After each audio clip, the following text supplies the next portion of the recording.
Hello, everybody. Welcome back to the Pipeline Podcast, episode 112. I'm your host today, Darren McClymans.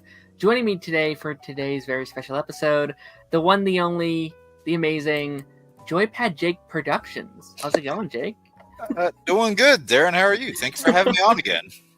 Thank you so much for being here. Yeah, you're kind of my last minute rescue call every week where I'm like, I don't know if I have room, and then I'm like, oh wait, I do have room. Let's see if he wants to come out. No, this guy doesn't have a life. We'll call on him. No, genuinely, it's been a real blast this last year. Kind of getting to know you better, have you on the channel a bit more. It's been a blast, man. God, because it was August last year, right around August that we started chatting up, I think. It was, I mean, I met you via council, right? I met you through Chainsaw Stuff last December. It was last December was the first episode of the show. We talked about best superhero projects of the year, and then the first time that I was on yours, and then you did a bunch of stuff on here. You've done you did an X-Men episode. You did 2 X-Men episodes, I guess. You did Parents episode. You've done a bunch of stuff on here. Hell, even I lose count after a while. I know. You've been doing a lot here. But I mean, for today's episode, ladies and gentlemen, we didn't have an episode last week, just current events. I thought, you know what, let's take a week. Let's take a week, regroup, and come back strong next week. And within that time, there's been a lot of trailers and news and rumors and things that have come out. And I feel like we're kind of entering a new kind of era of a lot of these franchises. I feel like the MCU is about to enter a new era, the DCU is entering a new era, Star Wars is entering a new era in many ways, shapes, or forms. So I thought, you know what, let's put them all together, see what we have to talk about, what there is to kind of break down and go over. But Jake, how have you been, man? How's it been going? You know what, it's been pretty good. This past month has definitely been definitely a challenging one with just things popping up in personal life left, right, and center when you least expect it. But it's also one of those things where you know what, you learn, get through it, and then you move on to the next thing, because it doesn't stop. But throughout all that, been consuming some great content. Of course you got the normals, and when I say normals, I mean normals the last couple weeks. The Penguin, Agatha, Superman, and Lois, all the good shows the last couple weeks.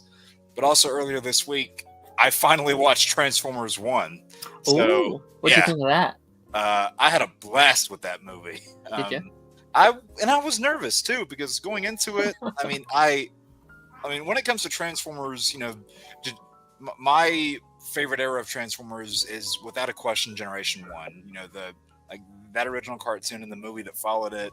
It's by far my favorite era of that stuff. Even met both Michael Bell and Peter Cullen a few months ago, so that was an amazing experience. Oh, hell yeah. Talk to those guys. And just seeing the love and the passion they put into everything. And when it came to this new movie, I was kind of optimistic. I think the biggest question I had, I was like, Chris Hemsworth is Prime? Really? Is this going to work? But I got to say, at the end of the day, he gave a good performance, and it actually sounded, I mean, it's not sounding like Peter Cullen, but it was a believable performance. So I was happy with that, and overall, I just had a good time with the movie. I did. I had a blast. I went into Transformers, and my whole narrative was this is my first Transformers thing ever. I didn't watch any of the shows, the movies, the comics, the cards. I went in fresh. Outside of some toys I had when I was a kid, I knew nothing really. So I was like, okay, let's see how that is. And actually, that was I think it's a good place to start and also a bad place to start, because I think it's good, because I do think it's a pretty good introduction to it all. And, if I ever want to dive into other things later, I kind of have this now kind of basis of what these guys are. I think it's bad, though, because I'm afraid that anything else I'm not going to enjoy as much as 1. Now I've seen how good this is. Although I do hear Prime seems to be a lot of people's favorite show and stuff like that. Prime is good. I might have a little bit of nostalgic bias for that original cartoon, because that was my exposure to that world. And honestly, when it comes to the live action films, I think the first one is watchable. and then I enjoy Bumblebee, but that's about it. Sure. So I sort of feel bad for people who use that as a primary basis. I mean, you're exposed to different things. You can't always control that, but Mm-hmm. I think people that are just selling the franchise short are missing out because a lot of the content they've seen hasn't been the best. Yeah.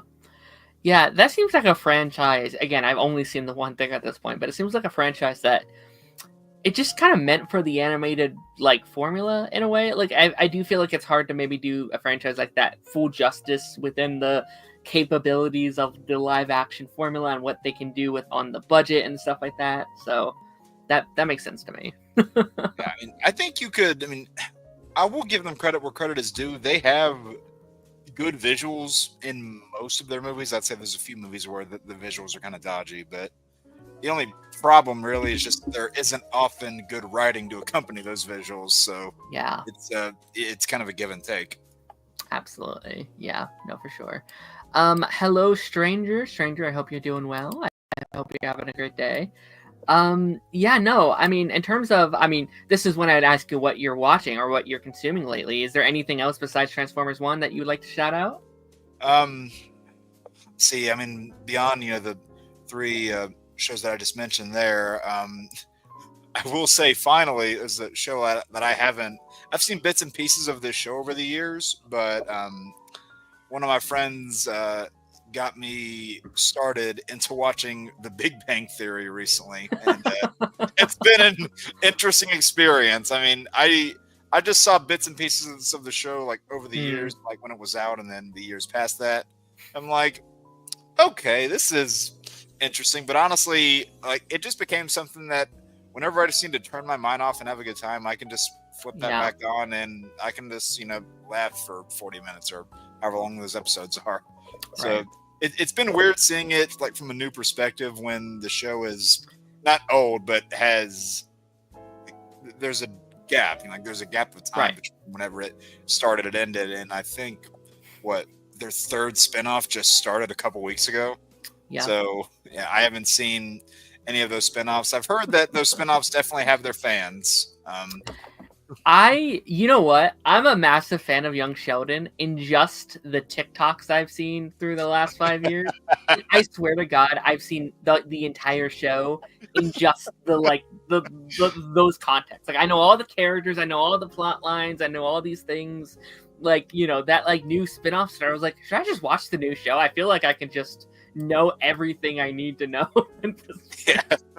And then this news show, I've seen all the clips on the things or whatever. Like it's crazy, the like TikTok community of just cutting up the different pieces of the show. And I'm someone that's like, hey, that's not right. You shouldn't just steal this show or whatever. But then I'm also the same guy who's sitting there watching it on my phone all day, being like, oh shit, I'm contributing to it. I don't know. That just kind of brings me back to those days, like whenever a big blockbuster would come out, and you wouldn't be able to get to the movie on time or like right when it released, so you would desperately try to find like bits and pieces of the movie on YouTube, and you would just watch whatever you could, feed that aggression, even though you couldn't like see the full movie, and you're like, I really don't want to spoil myself, but in the back of your mind, you're like, oh, I can't help it. I remember I saw, and maybe this is why I need to rewatch it. I'm pretty sure I saw most of Supergirl season 2 on the YouTube. It was just one of those like they would have a playlist, and it would be like a 3-minute, 3-minute of the episode, and then down the next playlist is the next 3 minutes, the next 3 minutes, the next 3 minutes. I think I saw pretty much the entire season on YouTube at the time, being like, this is good enough. I got everything I need to know. This is fine. They kind of did something like that, like way back whenever Arrow was first out, and they made like these playlists on YouTube of just all the flashback scenes. So they compiled all the flashbacks into one movie, basically.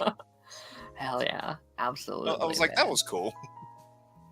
Yeah, I feel like those kind of accounts are not as prominent as they used to, or at least on YouTube. Like I remember there used to be all these like clip accounts that would just primarily do that, and I feel like the copyright has gotten so bad. Good, it should. I'm not like advocating for it, but it is interesting to see how they left YouTube because of how bad the copyright stuff there has got. Well, the audiences for a lot of those shows, like dipped and dipped as the years went on, even before they ended. So Absolutely. you'll In see terms of what, viral things on there occasionally, but 9 times out of 10, it's just making fun of it. yeah, or on the short side of it, where it's just like, oh, they're posting it on the whatever. In terms of what I've been watching, man, I need to get better about watching new things because I've not been as much as I want to. Like, I start all these new shows and I'm not finishing them. I've been trying my best to get finished with the 2005 run of Teen Titans for the first time. Ah, nice. So that's been really fun. I started it a couple years. I started it after Titan season 3. I said, I am tired of shit Titans content. I want a good Titans show. I started watching it. I was like, yeah, this is great. And that was only like, I just got finished with the Trigon arc, which is season 4. And like, yeah, that's 5 seasons, right? It's 5 seasons long. I just got done with season 4. I don't know what the season 5 arc is yet, but like, it's really crazy that this arc is darker than the Titans TV show, which is known for being like the edgy superhero show. And then it's just like, no, actually the 2005 run is way darker in this arc than that one is, which is crazy. And this show actually depicts them as teenagers, whereas the other one didn't really do that much. Mm-hmm. No, absolutely, it's fantastic. It is. Yeah, that original Titan show is great. Do you like season 3 of Titans? No. I mean, that's also where I started to notice that the show just deviated focus from being a Titans show, and it became too Bat adjacent. Yeah, like, especially in season 3, because you had that was a season Barbara where Gordon. You had Barbara, you had Red Hood in that season 2. It's like, okay, so now you're just showing us what the actual Gotham Knights are in that show that doesn't have these characters in it. Yeah. I think season 3 started good. Like, I think the first act, I was like, okay, this is starting to come together. And then I think once you start doing the Scarecrow stuff and Jason Todd isn't really the villain anymore, and it's like, all right, this is kind of falling off the cliff. I do think season 4 was my favorite season, but like, I felt like it was just becoming a Titan show. Like, I felt like it was finally being like, oh, yeah, we're a team show now, and then it's over, and it's like, well, all right. Yeah, especially when it comes to, characters like Starfire and Superboy. Like, they do those things that, like, with Starfire, they have the Blackfire powers switch thing. And then you're like, what purpose does that serve? Because they never followed up on it because they were ending the show. Yeah. So Blackfire has been done so dirty, I think, in every continuity. Because, the original show, from my understanding, what I've been told, season 6 was supposed to be the Blackfire-centered season. Like, she was supposed to be the main villain of the season. That never happened. Nope. They didn't do it in Titans. She wasn't even an anti-hero. She was just kind of like a bratty person. Like, she wasn't even bad. She was just there. And then, apparently, that was also the plan for the DC AMU Titans movie. The third Titans movie over there was supposed to be Blackfire-centered. Yep. Also never happened. And it's like, I just hope the James Gunn movie, I hope she's just the villain of that movie, because she deserves to get her. Like, she deserves to be the villain of a season, or of a thing. And we need, like, a universally loved, live-action Titans portrayal.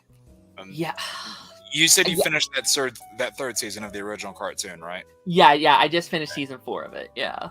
Oh, season 4, okay. So you've seen, my favorite episode of that series is actually, do you remember the Haunted episode from season 3? That is by far my favorite episode of that series. It's so good. It's insane. It is insane how good that thing is. And like, the thing that's so interesting about that show, I found it has one of the weirdest like whiplash I've had from a show, where it's like, you never know what the tone of an episode is going to be before going into it. You'll be like, oh, this episode's about an alien hamburger, and they're gonna have to defeat the little hamburger. And then it's like, hey, what? And then the next episode is like, hey, what if we sacrifice our teenager to the devil? It's like, oh my gosh. And then the next one's like, the Teen Titans are animals. They're cute little. I was like, okay, that's nice. And next is like, what if Starfire dealt with racism? It's like, oh my god. Okay, yeah. And it's funny, you think that switching the tones from episode to episode like that would be jarring, but it was Yeah, entertaining. it works. It definitely works. A lot better than the animated Teen Titans show that followed it. Yeah, I mean, that has Mm. its fans now, Ugh. but I do think back on it, like, what if they just never ended Titans? Like, what if that ran for, like, what would it be now, like 15 seasons or Yeah. whatever? Like, what if they just never, like, that'd be kind of crazy if that's the route they wanted to go. Is Teen Titans? It's not still going, is it? It's still going. They Oh just my- hit 400. They just hit 400 episodes. It is, my from God. what I'm pretty sure, it's the longest running DC show of all time at this point. It's Yeah. crazy. Because it's beaten Smallville now. Oh, it's doubled Smallville. Yeah, because what? Smallville ran for what? 10, 11 years? It's 10 seasons, like 200 some episodes. Like, yeah, it ran a lot, but Phew. How weird is that? That is the longest running DC show. it's crazy. Please. Stranger Things, or sorry, not Stranger Things. Stranger says, I think a Teen Titans movie you put James Gunn on, that I think you can make it a masterpiece. I think James Gunn would make a fantastic Teen Titans movie if that's what he wanted to do. Like, I don't know if he'd have time for that, because I have a feeling he's doing Superman now. He did Peacemaker. I have a feeling his necklace is probably the Authority. I don't know why. I just have a feeling that will probably be him. I think so too. Do you think he'll have time for Teen Titans, or do you think he'll get that to somebody else? I mean, it depends on how how late in the slate it ends up being, and I mean, I could see the argument for it because it is right up his alley. You have a team of unknowns, but Right. also like that's become so just that trope has become so associated with James Gunn now, and Yeah, that's true. that makes me a little worried about having somebody who has that trope associated with them Mm-hmm. have creative control over the whole thing, because I don't want every project to have that sameness to it. Right. And that's part of the reason why, I mean, am I interested to see those other heroes show up in Superman? Yes. But I also feel like they're thrown in there for that same reason. Sure. So I'm a little nervous. I hope my what's the word I'm looking for? I hope my reservations are cast aside, but we'll see in like less than a year now. I know, it's crazy. This time next year we will have 3 DCU projects, which is crazy. And Like, this time next month we will have one. I know. It's like what, 3-4 weeks away at this point. Yeah. Like, I'm looking forward to that. yeah. Well, we have a segment in a little while here talk about the DCU, so I'm excited for that. Fuzzy. Let me see if that fixed it. Here, let me hold on. Let me. See if Oh, that- now you're the other direction. Oh. Okay. That's a little better. We'll make it work. It's fine. All right, we're gonna be jumping into our first news story here because we do have a lot to go through today. I'm very excited. If we don't get through it all, I don't care. It's whatever. Our first one, Sonic 3. Upcoming Sonic 3 will set up the future of the franchise with a brand new character, they've said. So this basically has confirmed a Sonic the Hedgehog 4, which I am not I am not shocked by this at all. Are you shocked at the potential of a Sonic 4? Definitely not. No. So yeah, Sonic 3 comes out next month at this point, which is crazy to think about. It's right around the corner. Feels like 2 was yesterday. I know, the way they've got this out. What, the first one was what, 2018, 2020? 19 or 20, one of the two. That was 2019? Let me see. Sonic the Hedgehog was 2020. Okay. So in the course of 4 years, we've had 3 Sonic movies and 1 spin-off film, or 1 spin-off series. That's kind of crazy. And that's with a couple months writer strike in the middle of that. That's a COVID and a writer strike. Yeah. And like, I've had my issues with this franchise so far, but I think in general they've been pretty consistent. Like, I feel like if you like these movies or not, I think the quality has stayed the same relatively from the 3 we've seen so far, which I think is kind of interesting. So are you a big Sonic guy, just like at the franchise as a whole? I know you're big on video games and stuff like that. Is this a franchise you enjoy?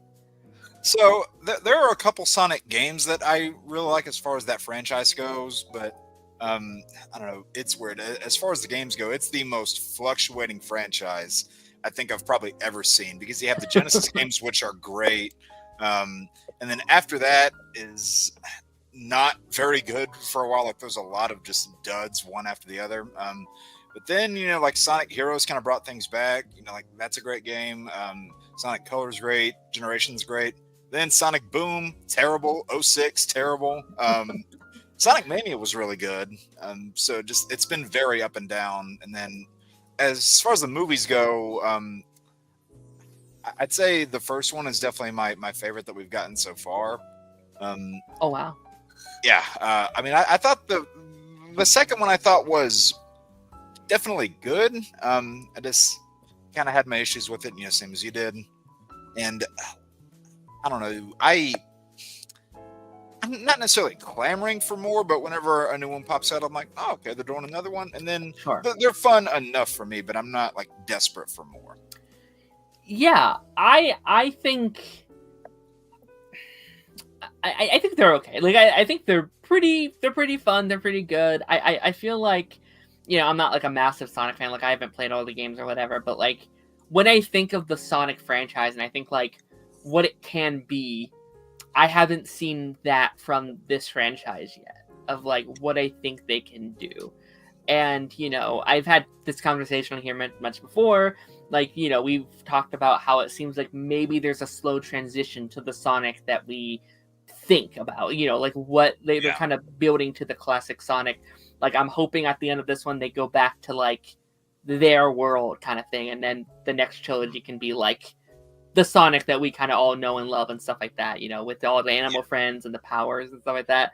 I hope that's the case. I didn't love one. Like one was the most disappointing to me because I was just like, this is just E.T. but with a hedgehog. Like I was like, you can do so much more. And then 2, I was like, okay, we're slowly getting there. And then Knuckles, I was like, oh no, we went backwards. This is the worst of 3, I thought. So 3 I'm hoping for, because like the trailers look fantastic. Like I think everything with Shadow, I think that all just looks really fun. Looks like an action pack. Like they've described it as like this like Avengers level film. I'm like, all right, I'm down. That's kind of what I've been asking for a little bit. So yeah. As someone who's probably played way more of the games than me, like I don't know the lore of Sonic or anything. What do you think this character is that they're be setting up at the end of this movie? Tell you the truth, I don't really know, because I mean you have what's his name? I'm forgetting the name. Keanu Reeves. You have him in there as Shadow. You have Tails, and you have the different characters that they've set up so far. They've said that that this character is going to be the face of a new trilogy. Is what they've said. They said that this character will set up the future of the franchise. So it seems like the character here will set up Sonic 4, basically. Okay. It's hard for me to really say. I mean, you have other characters that people love from the series, like you have people like SBO and Blaze that people like as characters, but I don't necessarily think they would be, things to set up the franchise. As cool as somebody like Blaze is, don't get me wrong. I could maybe see Rogue being a potential character. When I say Rogue, I mean Rogue the Bat. Could potentially work as well. I don't really know though. Like I just have a couple guesses here and there as to who I think that bridging character could be. But as far as one that's like, yes, it's that one, I don't really have that so far. Potentially Amy, maybe. Like maybe. I was thinking Amy too. I was thinking either maybe Amy or Rogue. Those are probably maybe my top 2. Sure. I know a lot of people are still hoping out for like a Silver or something like that. Yeah, I would like to see Silver. Yeah, that'd be cool.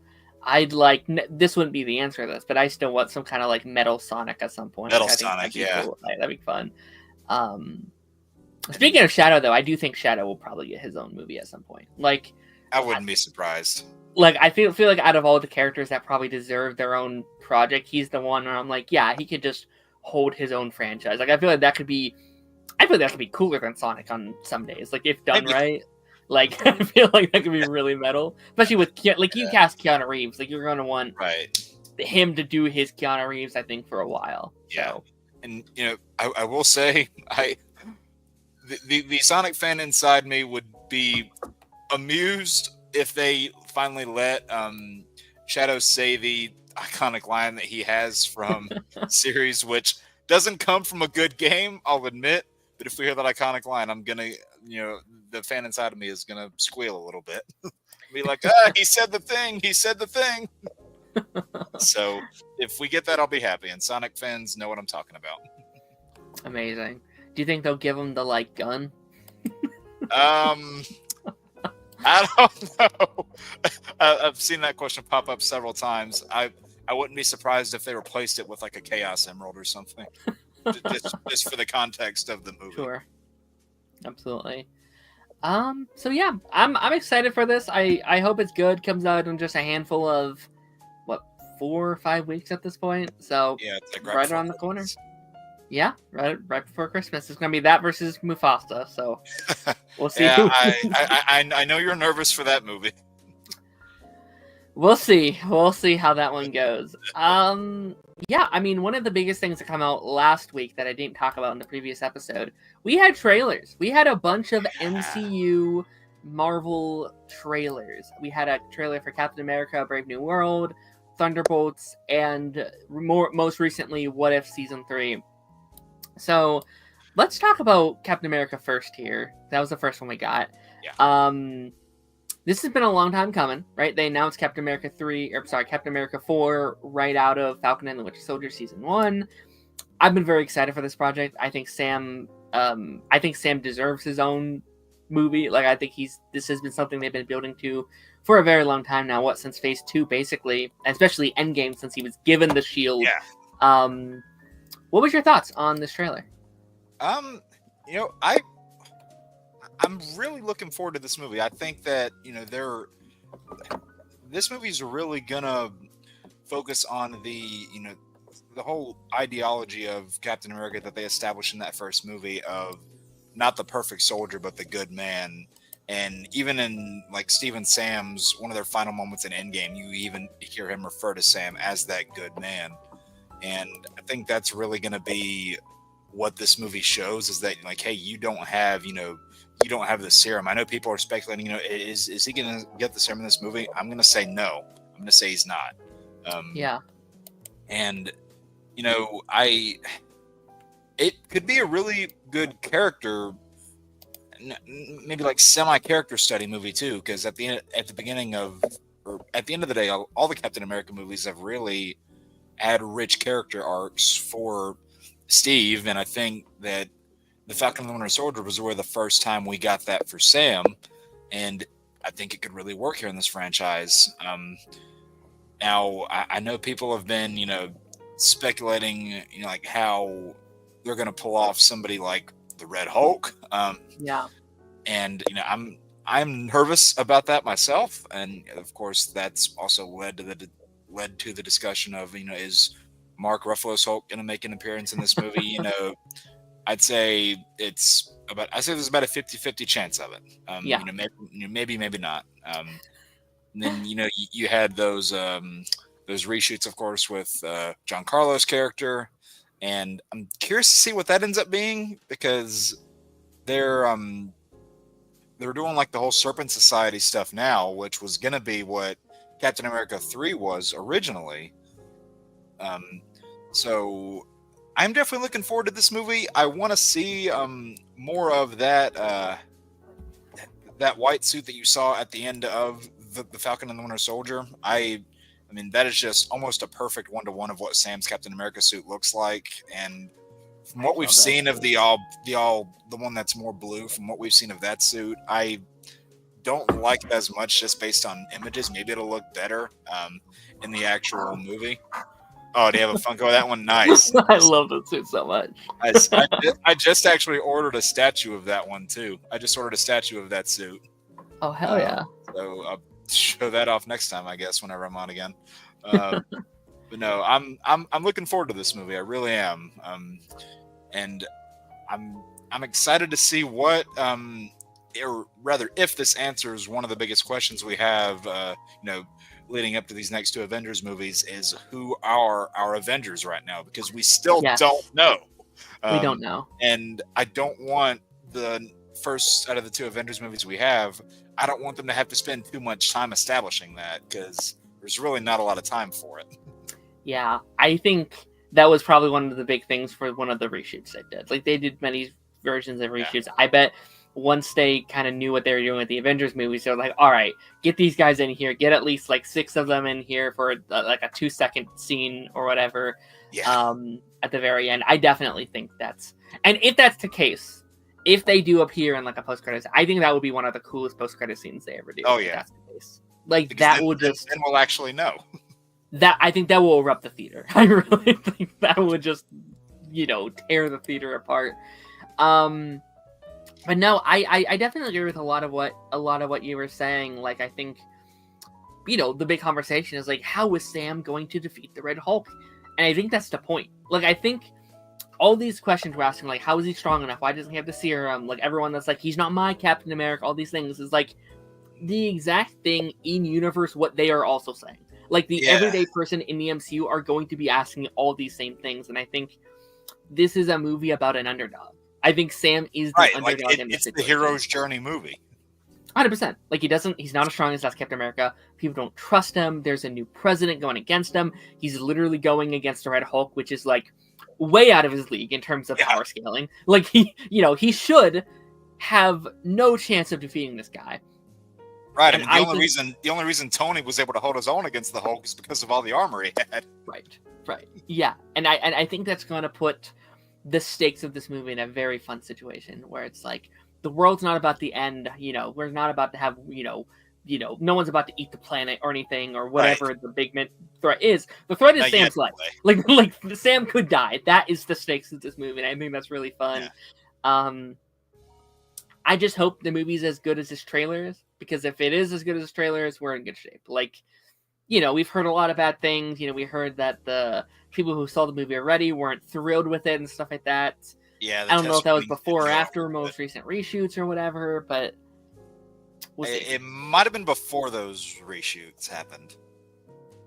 So I don't know if their opinions on it would change. I love that suit so much. It is so good.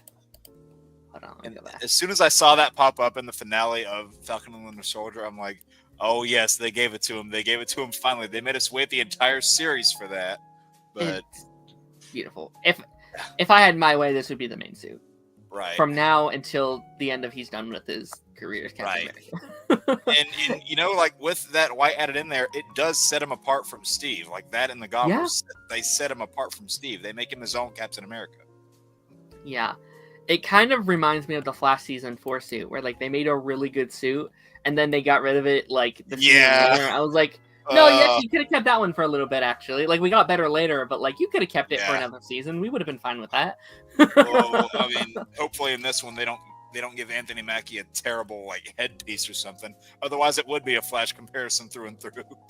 Yeah, I'm definitely hoping it's like the new suit he gets is like the temporary one, like it's some kind of stealth suit or one to go on camera, and then the next project he's back in his white suit. I think that'd be nice. Because that was kind of what it was in the Winter Soldier movie. Like you saw Captain America in that really dark blue suit with the silver across it. That was a temporary suit. And then you saw, even the one that he had at the end of that movie was a temporary one. So, the one that he has in all the marketing might just be temporary. Who knows? It might be temporary. Yeah, that would be nice. So yeah. Next up here we have the Thunderbolts trailer, which I'm shocked we got another Thunderbolts trailer so soon, because we kind of just got the other one, I feel like. Yeah, the other one was like what, a month or so ago? Yeah, no, like I felt like I kind of didn't want it. I was like, no, I want to wait a little bit. Like, movie's not until May. We could wait a little bit to get a new trailer for that.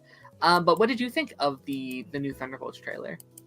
So I definitely had a good time with that trailer. Out of these 3 projects that we're covering here in this moment, this is the one I'm looking forward to the most. I really do like these characters, the way that they've set them up.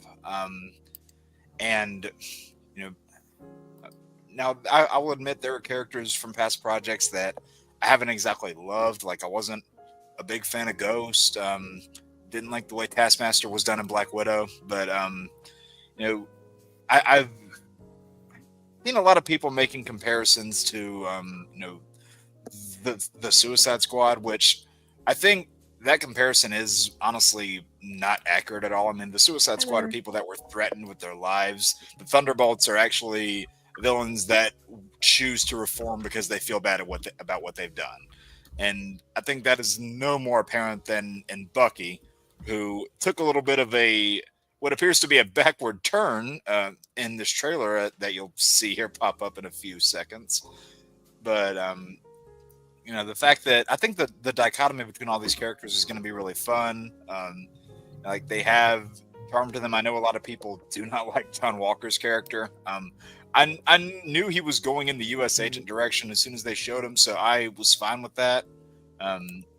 And you know that the banter there is pretty fun. It is a little bit, you know, reminiscent of Guardians and the Suicide Squad as far as like the banter between them goes, but I hope that this movie does something to where it doesn't have that sameness as those movies do. Like I want it to be distinct in its own thing, because I actually do really like a lot of the Thunderbolts comics, and I kind of knew that going into this movie you weren't going to get any of the comic Thunderbolts members, which we didn't, but because a lot of those villains are just like either too big in names, or some of them are characters that honestly wouldn't work in live action, and then some I'm not even sure they have the rights for 100%.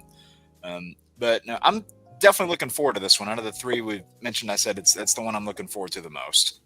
Yeah, no, I'm excited. I feel like I did like the trailer for Captain America a little bit more, just because I thought it was like a slightly better made trailer. But I like this trailer. Yeah, I think, you know, I can see this project going either way. Like I could see it being one of their best projects or one of the worst. Like it could really go either way for me at this moment.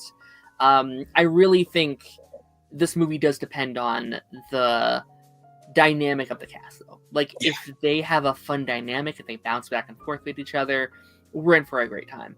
If they don't have chemistry, though, and they don't bounce back and forth and whatever, which I don't see being the case. Like I think, you know, Bucky and Yelena are going to have a fun thing. Yelena and Red Guardian already have that down. Like we've already seen that they have their good back and forth. I guess I'm more so worried about like they already have their dynamic too. Right. I guess I'm more worried about like Ghost and Taskmaster, and maybe John Walker with some of the other cast that we haven't seen yet. We'll have to wait and see, you know, how they go about that. But no, I think it looks fun. I'm curious. I think they're clearly hiding a lot from us so far. Like I know we've already got 2 trailers, but like I feel like both trailers we basically saw the same footage, just in kind of in different ways, or just a little extra context within those footages. Honestly, don't mind that we haven't been shown that much. It doesn't spoil the movie. Yeah. No, keep it that way. DH1 asks, what do you think the asterisks in the title for do you think? What do you think the asterisk is for? And the actual logo title that you see? Yeah, the actual title. I'm hold on, can you pull that up? Yeah. Hold on. Is it there? Oh. Oops. Did I miss Where it? Is it? Come on. Hold on. Wait, there we go. Is that it? There we go. Oh, okay, there it is. I don't know. Maybe it's an indicator that this team is not permanent. This is a very temporary deal. Maybe, I don't know. Sure. I mean, a lot of people have said like in the movie there'll be like Dark Avengers instead of Thunderbolts and stuff like that. I've seen that too. I think I do think a lot of people misunderstand what that's going to be. Like I've heard a lot of people be like, "Oh, the movie is not even called this. When you get in the theater, they're going to be like Dark Avengers instead of Thunderbolts." I was like, "No, I think through the movie they are the Thunderbolts. I just think they might change at the end. You know what I mean? Like that might by the end of the movie they get that name, or they, you know, whatever. But we'll see. Like maybe a sequel to this would be called that instead. Maybe, of whatever that is. But Yeah, no, I'm excited for this. I'm curious to see, Yeah. you know. This could just be the rumor mill on the internet going crazy as they like to do. Yeah, we'll see. I do think it's like, I definitely think it means nothing or something, because like this asterisk, man, has been like in every aspect of the marketing, every poster, every trailer, every, everything we've seen from it. They keep like, there's an asterisk here, there's an asterisk. So we'll see. We will see. Hello, Defunct. How's it going? Hope you're doing well. And yeah, the last one here is the What If trailer, which, we just found out recently is coming out this year. Like 2 weeks ago, we did not know it was coming out this year, and well, now we do. So, what's your thoughts? I mean, what's your thoughts on What If as a whole? Because this is the first Marvel show to get a third season on Disney Plus, which is kind of crazy. What's your thoughts on What If? So, as far as What If goes, I really liked the first season. Was not so crazy on the second season. Okay. I think that like there's good self-contained episodes in both seasons, but the overall narrative of the second season I wasn't thrilled with. I do still think though, that single Doctor Strange episode in season 1 is still fantastic. I love that episode, and it's still definitely my favorite of the series so far. I agree. But I don't know. I was definitely interested in watching. Just watching the trailer. I was interested with the bits that they showed. They showed Sam in that, his original Captain America suit that you and I were just praising, and the Storm tease, which is like one of the big things everybody's talking about. Of course, they brought back Alison Seeley Smith from X-Men the Animated Series and X-Men '97, who voiced the character there.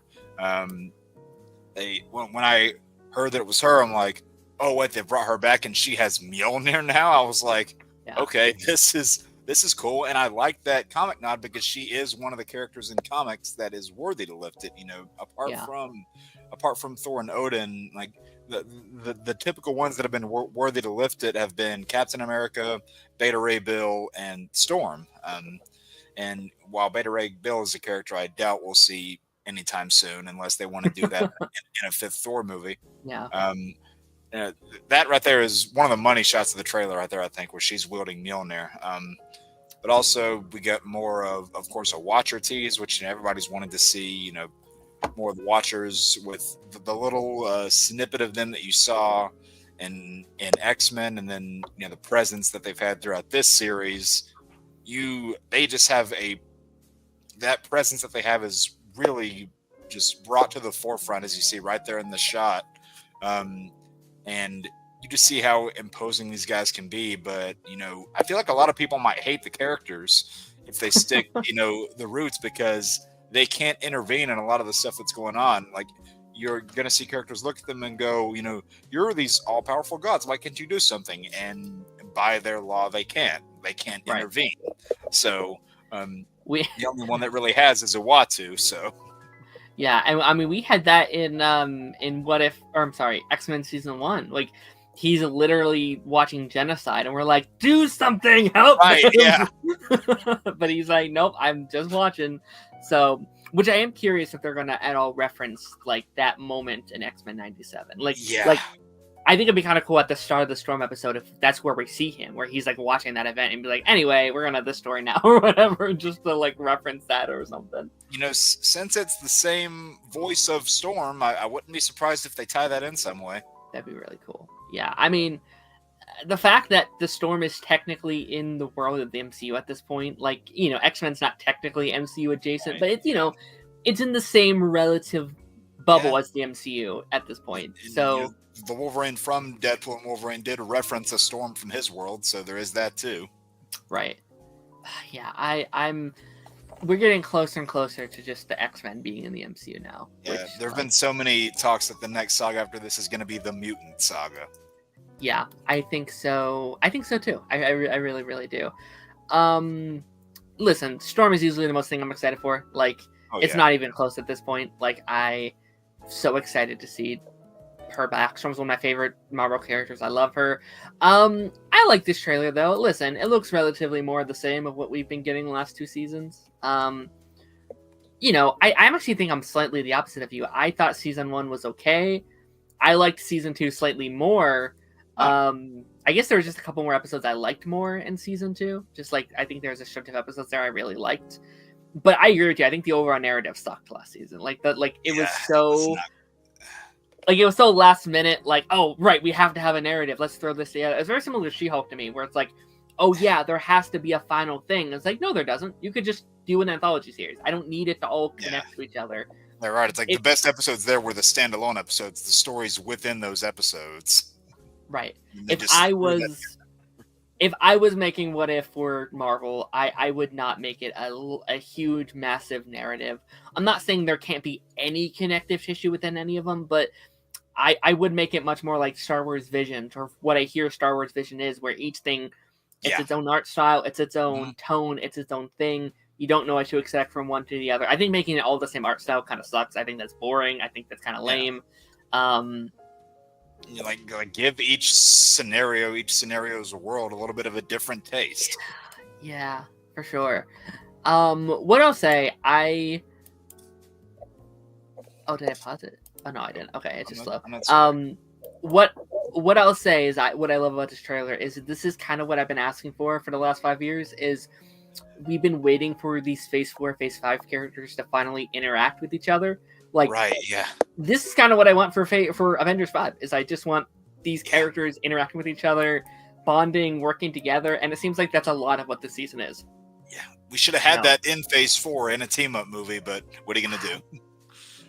Phase 4, Phase 5 needed an Avengers movie. I will say that to the day I die.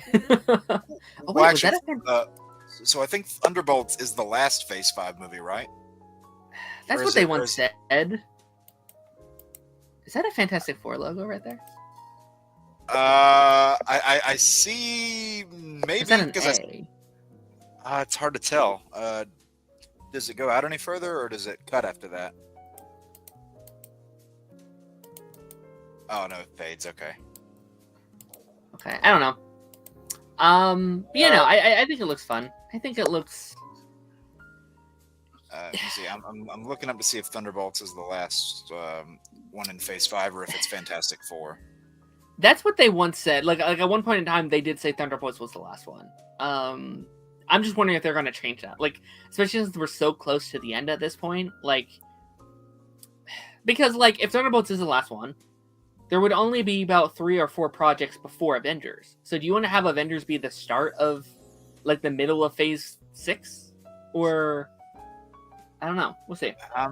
Yeah, because in the past, you had like Avengers was the end of Phase 1, Age of Ultron was kind of the end of Phase 2, but you had Ant-Man right after that. Mm-hmm. Then you had Civil War start Phase 3, and then for all intents and purposes, you had Infinity War and Endgame as technically the ends of Phase 3, even though officially Far From Home was the official end.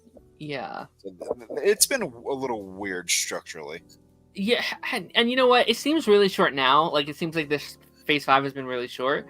But after next year, there's going to be, like, double the projects, like, right. Throughout the year.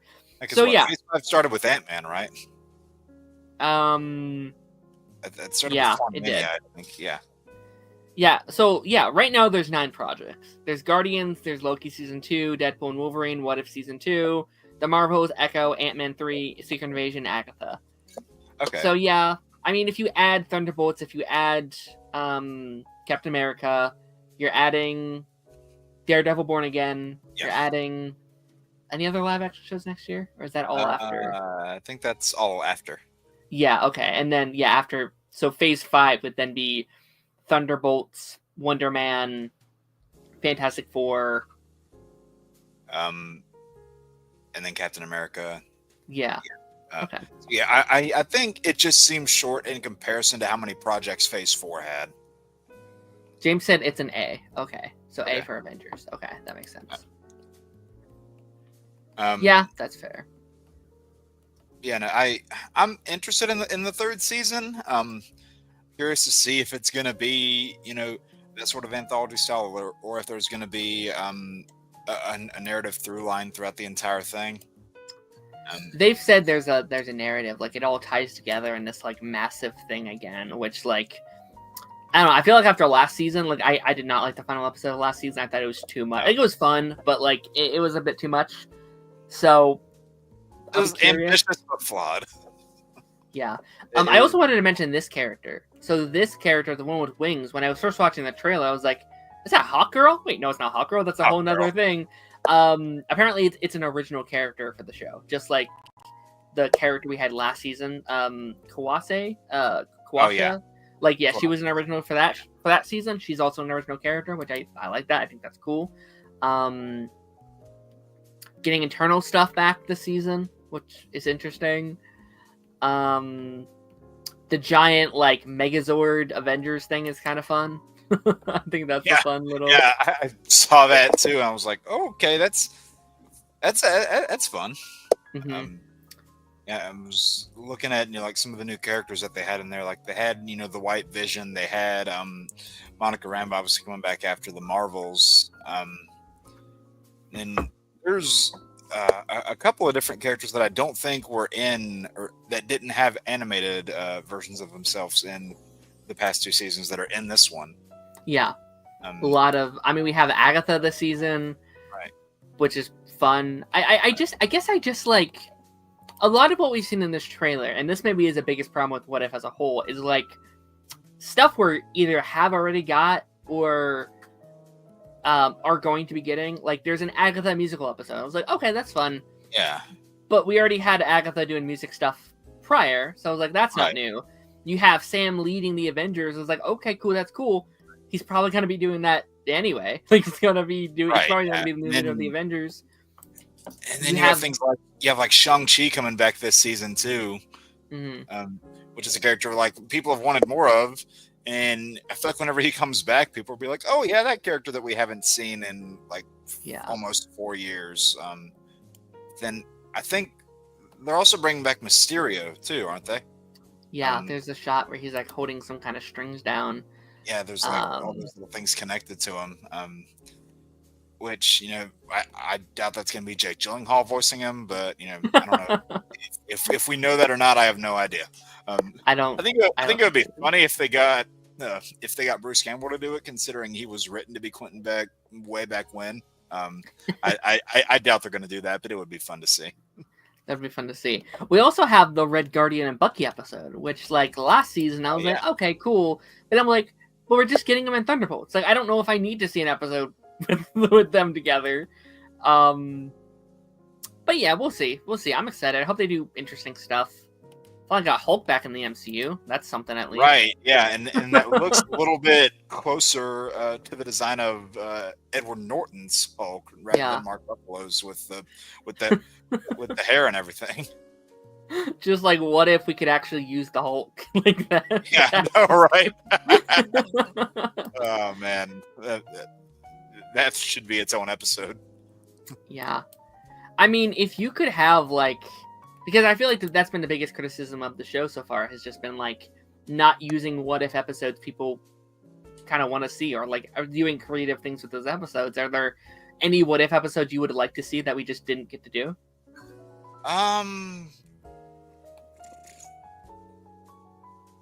Yeah, think on that for a minute. James said, I wish they could have had Spider-Man in What If. We did for one episode, I'm pretty sure. It was the zombies episode in season 1. But I would have liked more of Spider-Man. I think that could have been cool. Oh, yeah. I really got to think now. Are there any that you have while I'm thinking?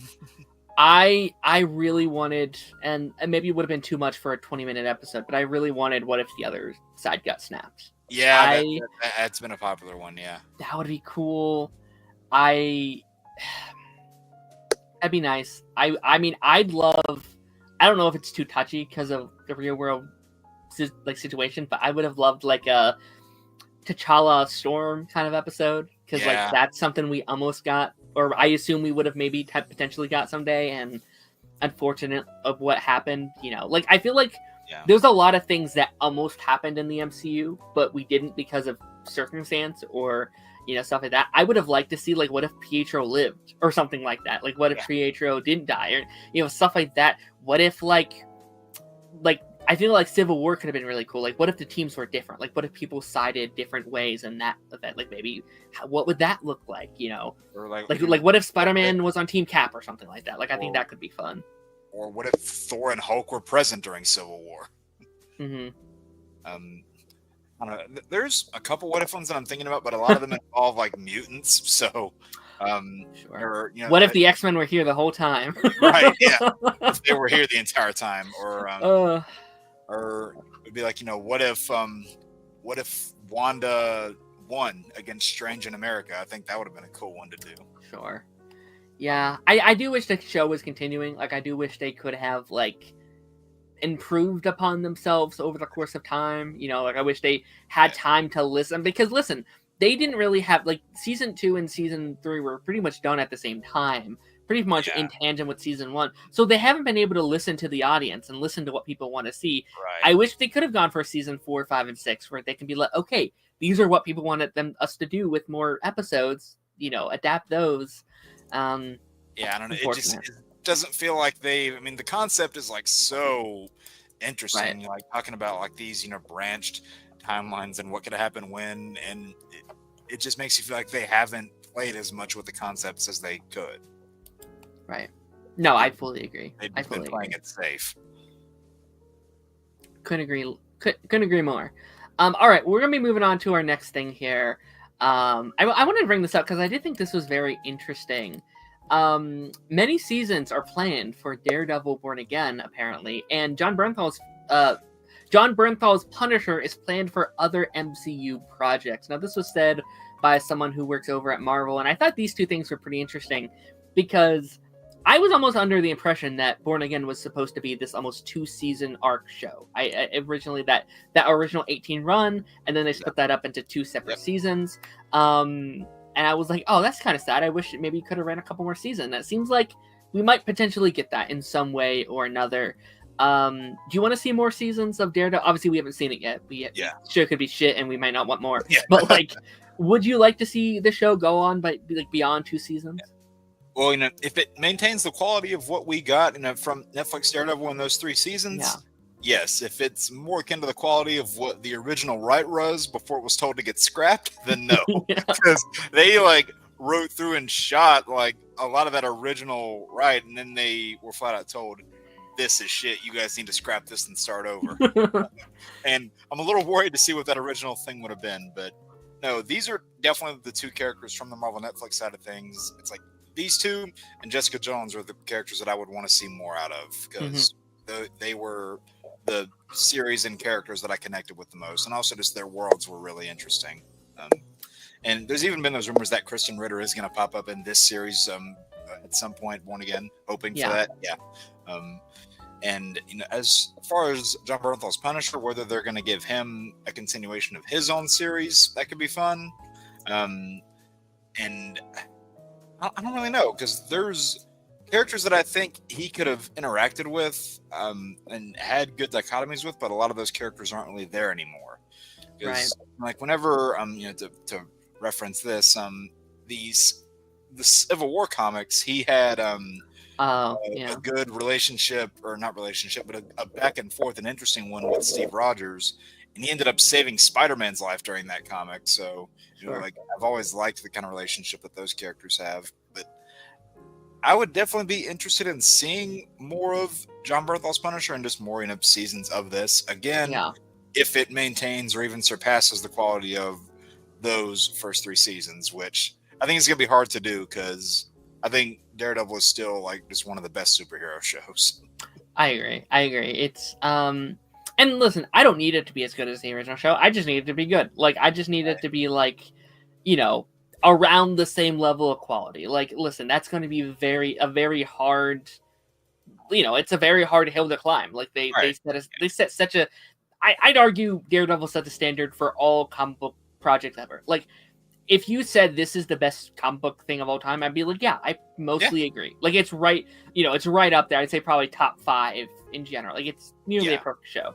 So yeah, I'm very open to more seasons of Daredevil. Like I want more episodic, or not. I won't say episodic, but I want more seasonal Disney Plus stuff. That's what I want to be seeing. Right. I want. Go ahead. I was just gonna say the thing I love most about it is like it feels like these are stories that are made for TV and not like what a lot of these MCU Disney Plus series do. Is they feel like they're just stretching what could be a movie to fill out an episode counter, and they end up dragging out a lot of things. They're like, why are we still here? And then they very quickly resolve things at the end, and it seemed like this isn't going to do that. So, I am very happy and excited to see. And James, we will answer your question in just a second because I think that's very interesting. But this is going to be the first show with the show Bible, with the showrunner, with a dedication to multiple seasons. Like this is hopefully this Wonder Man. What else? Armored, not Armored Warriors. Vision Quest. Ironheart. Ironheart didn't have a showrunner. That's from before as well. Oh, it doesn't. Oh, yeah. That's the last one. But like these shows are going to be met, or hopefully worked on with those intent, with like a showrunner and stuff like that. So I'm very excited to see what they do with that. James asked a very interesting question I want to bring up here. Do you prefer short 8 to 10 episode seasons or the traditional 20 to 25 episode seasons? This is a very fun question. I think it depends on the story, honestly. Yeah. Because I mean, like you have certain, certain seasons of shows like things like X-Men '97, which was like 10 episodes, worked great for that story. And then going back to on the DC side in like early Arrowverse days, where you had like 23 episodes there, and I'd say certain seasons, I mean, were better than others in that regard, but also you had like whenever they started getting their episode counters down, you had certain shorter seasons that were good, certain shorter seasons that were not. So I think it all just really depends on the story you're telling. I agree. I agree. I don't think you should necessarily be held down by a certain amount. I think you should enter each season being like, hey, what's the perfect runtime for the story we're telling this season? And again, we've seen good and bad in both regards. Like, I love a good 20 episode season if it's paced out well. Like, I think Agents of S.H.I.E.L.D. is the perfect example of this. If anyone out there is looking for a good example of what a 22 episode season can do, look at Agents of S.H.I.E.L.D. because they did it perfectly, where they did an act in the first arc, and then did an act in the second half. But the second half also related to the act in the first act, and all kind of like completed in this perfect season formula. And then you have the Flash, which I think just absolutely botches the 20, at least in the back half. We're going to do a story, or this in the first half and this in the second half. They don't connect whatsoever, and both kind of suck. And it's like, oh, you don't have enough time for either of the stories you want to tell. But then on the other side of it, like, I don't think these Disney Plus shows or Walking Dead recent shows, stuff like that, where there are these like 6 to 8 episode events where it's like, you don't have enough time. Yeah. So I guess my answer would be like 10 to 15 episode seasons is my preferred. I think that's a perfect, I think like what Superman and Lois has done, where they've geared anywhere from 15 to 10 episodes each of their seasons. I think that's perfect. I love that for them. I will say, this is probably just unique to this series. Even though there were only 8 episodes in the series, I thought the Penguins run was perfect, very good in the story they told. It was only 8 episodes, but it was very tightly knit. 8 is 100% listen, like a lot of people like looked at 8 episodes like that's only 8 episodes. That's also 8 hours of TV. Right. That is triple the runtime of the Batman. That's the Batman, 3 to 4 movies. Like that is a lot of time if you use your time better. Like the 6 episode things for these Disney Plus shows wouldn't be that bad if they weren't like 25 to 30 minute episodes or minutes. If they were telling stories that were designed for TV. Right. And listen, like there's examples of that work. I think Loki worked magical. They had a story they wanted to tell in 6 episodes. They told it. It was great. It was perfect. Like if it fits it, that's totally fine with me. I think Loki fit. I think Agatha fit. Agatha fit. Yeah. I think Falcon and Winter Soldier almost fit. They needed like one more. They were close. They were close. They were close. I don't really know if any of the other Disney Plus ones have really fit though. Well, no. I'd say WandaVision fit for the most part. I'd say they fit. Yeah, I don't think their runtime was the issue. I think they just were trying to do, like, they kind of just botched it in the back half. They're like, oh, now it's time to do the thing all Marvel things do. And it's like, no, you actually Like, didn't have to do that. No. Then you have other ones like, Miss Marvel, where the storytelling was all over the place. Moon Knight storytelling was all over the place. Secret Invasion, what story? She-Hulk, what story? They're the examples vary all over the spectrum. I agree. All right, our next story here. Jumping over to the DCU, the second season of Peacemaker will release August 2025 with new footage online. I was one of the first people to see this footage. I think I went on YouTube and I was the first person to click the like button. I was like, oh, I'm the first person to see this footage. Let's go. Look at you. Probably 5 other people were also like, yes, I'm the first one. Let's go. You get a prize and you get a prize. No, I mean, I had like a kind of a feeling when that little promo-y, thing came up with like, had Last of Us footage and White Lotus footage and all that kind of thing, fun stuff. I was like, this is the first actual footage, live action footage for the DCU so far. Yeah. Like we've seen stuff with creatures. Gunn says right now he has the Superman trailer ready. It's in his USB drive or whatever. Yeah. Like he has it with him. Yeah. Peacemaker's an interesting one because I love that first season. I think that first season is an absolute blast. But I've had my ups and downs with what they're doing with this upcoming season. I'm very conflicted because on one regard, I'm so excited for a new season. I love that first season. I am concerned about how it's going to work with it being a second season, one season being in one universe, another season being in another. Yeah. What's your thoughts? So, as far as the whole like in one universe and one other thing, just before I get on my thoughts on the show as a whole, I think you could have easily done the universe change. Like if you would have just switched around the release dates of Aquaman 2 and the Flash and had the Flash be the last DCEU project, have his timeline correction at the end of the movie be the change, and then you see the Flash running at the end of the movie, but you don't see the actor, and then that leaves it open-ended. So you don't see, it's another actor in the suit, you just don't see them, that leaves it open, and then boom, new universe right there. I agree. I feel like you could have easily done that. And as far as Peacemaker as a whole, I mean, see, I'm conflicted because traditionally from comics, I don't like the Peacemaker character, so I wasn't exactly clamoring for that series. And I mean, I acknowledge that it's well put together and like it's competently made. It's well shot. They tell an efficient story. It's just not my cup of tea necessarily. The people that love it, more power to them. I'm not stopping them. Now, it is probably going to be a little jarring, the fact that it's going to be one in universe and one in the other. But the fact that, all they've done to really tie it into the other one is just like reference some things that happened in the Suicide Squad, which could still be tied in as loose canon. And then they've brought up, like other characters by name, but you haven't. Well, there was that cameo at the end with the Justice League where. Yeah, that's the big thing. I think the only ones physically present were Jason Momoa and Ezra Miller.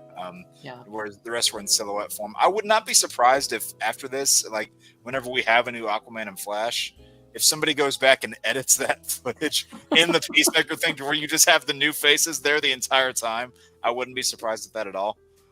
That'd be such a funny way to cast those characters if they had the same exact scene in season 2 with the new Flash and new Aquaman. Right.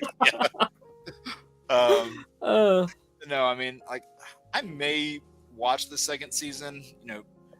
Like I said, I wasn't clamoring for more. I acknowledge that it's well made, but at the end of the day, Peacemaker's just not a thing for me. That's fair. No, I mean, I think that's James Gunn kind of as a whole. Like, I feel like you're either gonna vibe with the project or you're not. Like, it's all kind of a taste thing with his kind of humor and stuff like that. The only one of his projects that I've vibed with 100% was the first Guardians. Everything else has been like everything else has been a give and take. Sure, I've liked all his stuff. I think that like the one that goes too far for me is though I think is Guardians 2. Like that's the one that was like, this doesn't all sit well with me. I guess my kind of biggest issue with this though is like when you are doing a second season and people are like, okay, I'm jumping on this show for the first time, they're going to watch the first season. That's just plain and simple. Right. It's how it's going to go. And they'll be like, oh, there's these versions of the Flash and, you know, Aquaman. Like, I don't know how this is going to work. And you have the, you know, like you're going to have like the Amanda Waller storyline that we're kind of continuing over from last season. And I think it is going to be a little confusing for people. Okay, what's canon, what's not. I think this would be. And Waller's getting her own series too, so there's that. Yeah, Waller is a spin-off of Peacemaker season 1. Like it is. And like I think this would all be better if they just titled this a new show.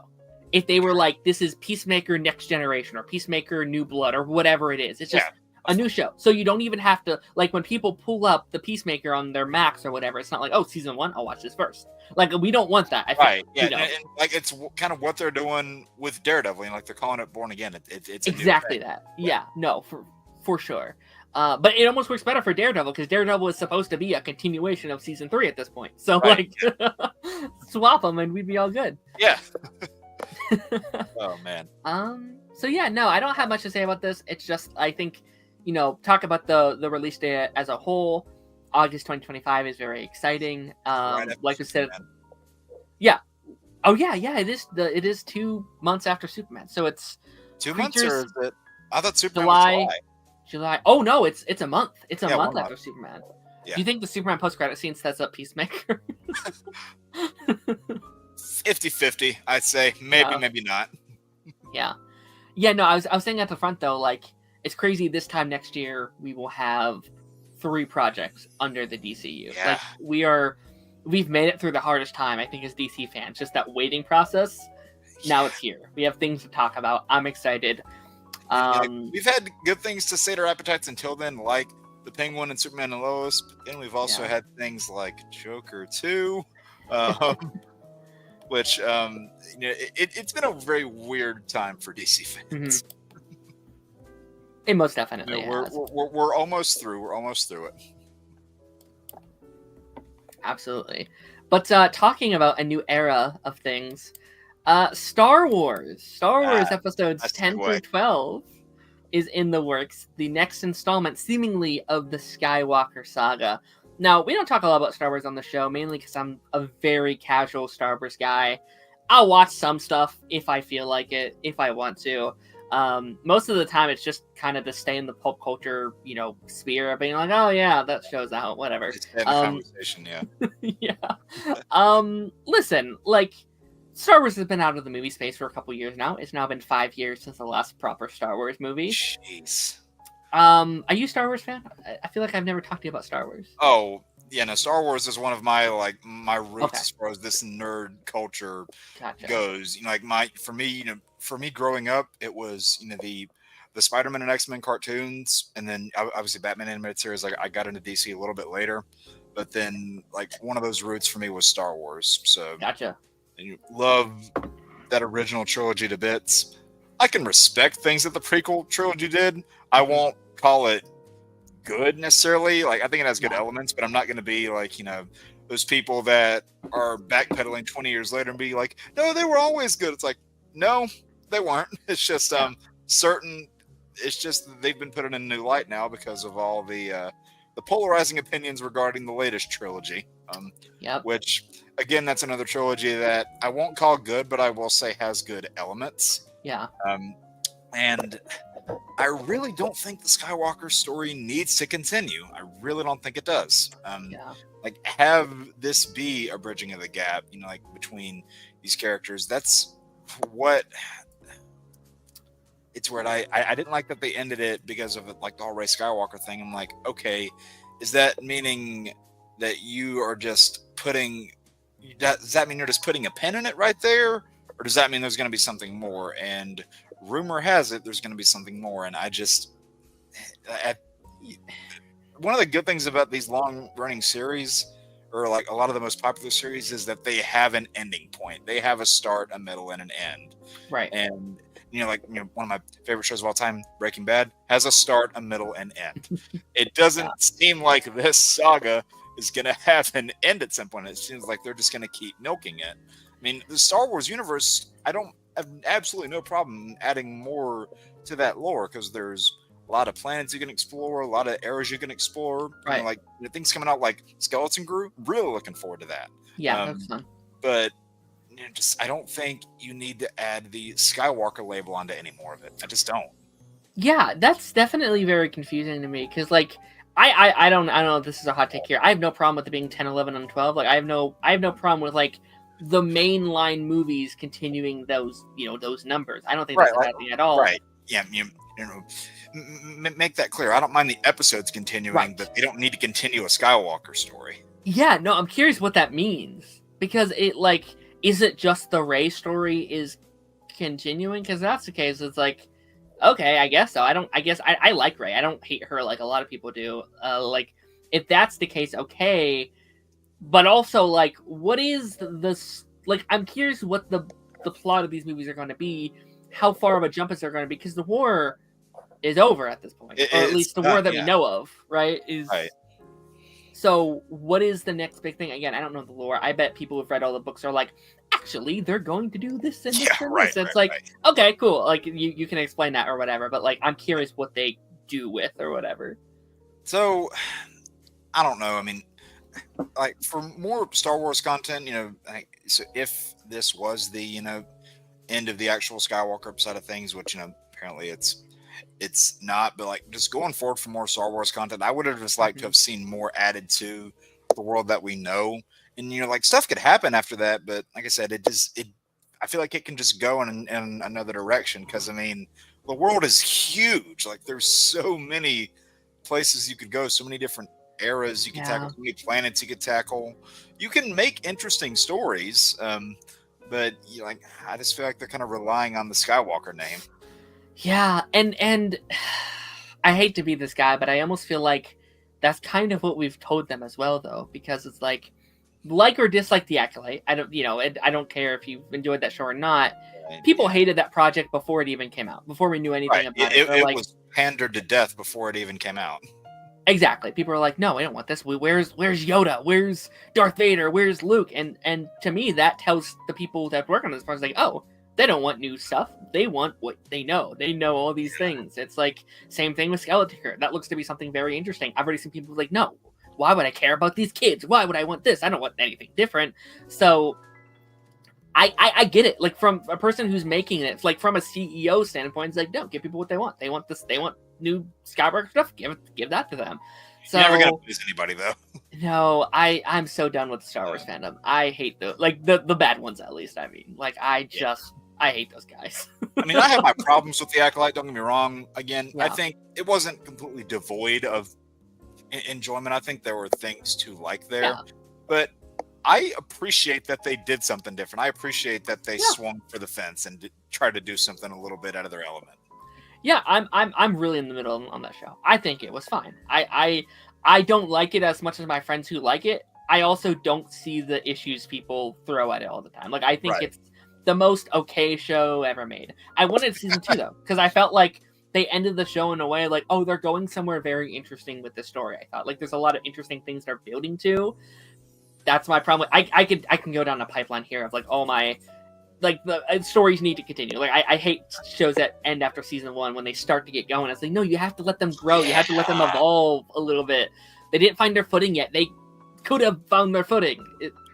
A lot of bad memories of shows in that criteria just came into my head right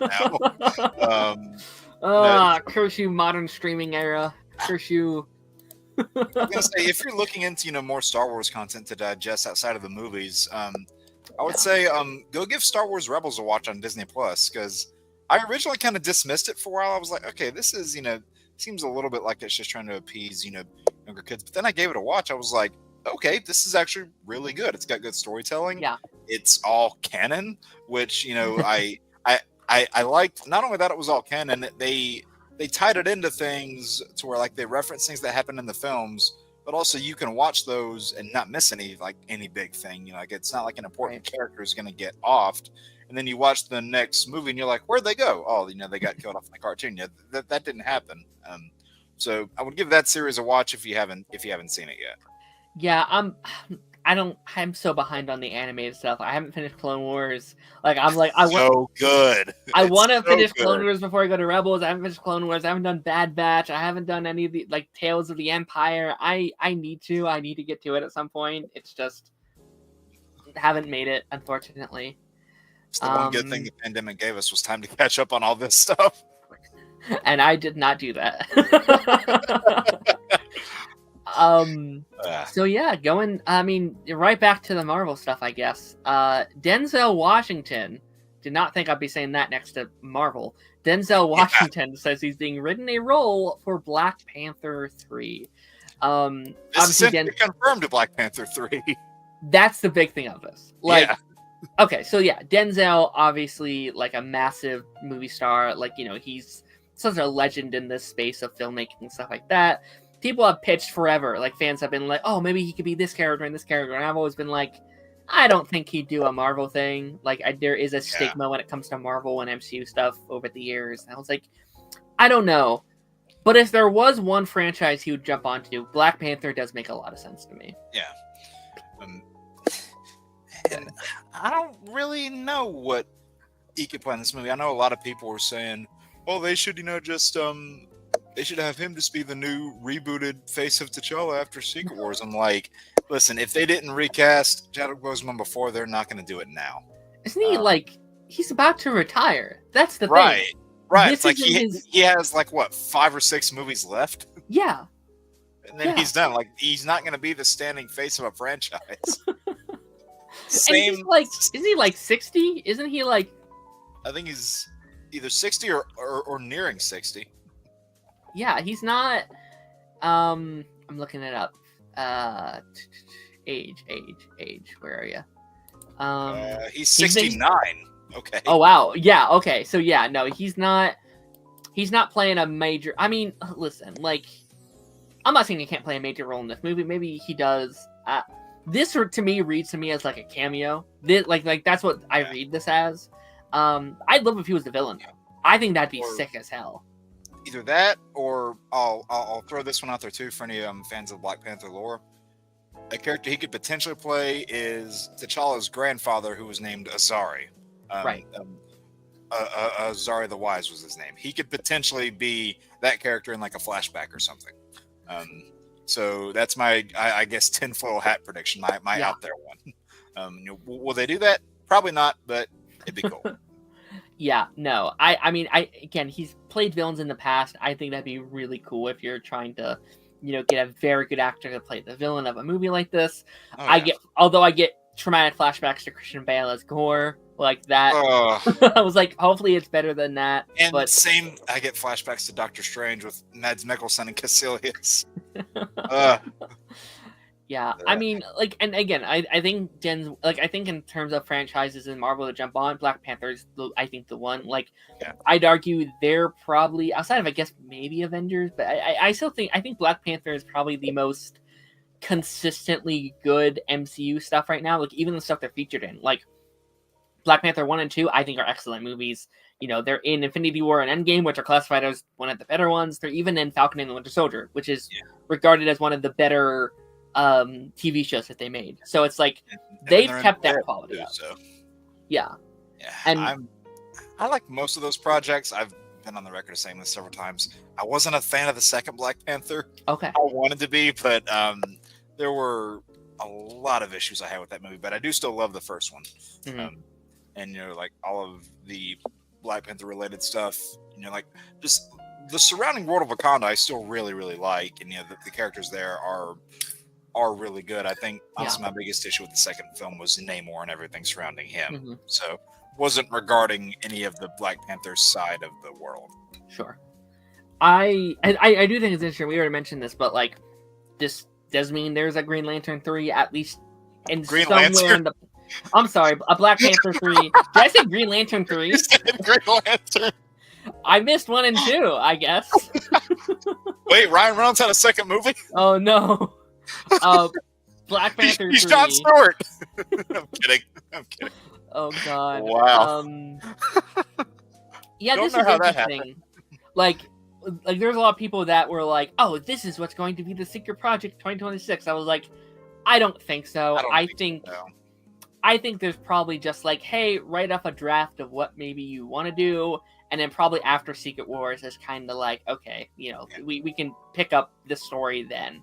That one unconfirmed project, I think it has a chance of being a third Doctor Strange, personally. I agree. I think it's either Doctor Strange 3, maybe Shang-Chi 2, maybe, yeah. Or maybe a Scarlet Witch. I could maybe potentially see a Scarlet Witch. Like, if we're... Maybe. That was on the lesser side to me, but, like, maybe if you want to do some stuff with, like, the Vision Quest, Billy, Agatha stuff that's been going around, I could see it. I don't know. We'll see. I am excited to see, like, if it ends up being, a third Strange movie or whenever that comes out, I am still excited to see more of that character, because I'm one of the people that love the second movie. Absolutely love that second film. I know that's not I know it's not a big group, but I love that second movie. I think it's underrated. I think I have my issues with that movie. I don't think it's perfect, but I think there's a lot to love about that movie for sure. I'd say like that movie and the first Thor are probably the two most underrated in the entire MCU.